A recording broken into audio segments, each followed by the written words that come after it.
Çavuşlar.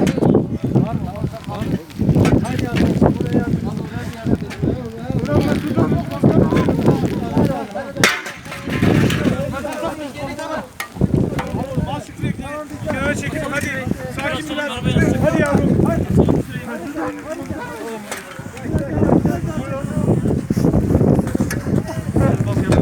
Nasıl yapacağız?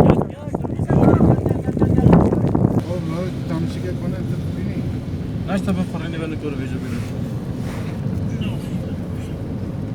İleride viraj istek ya.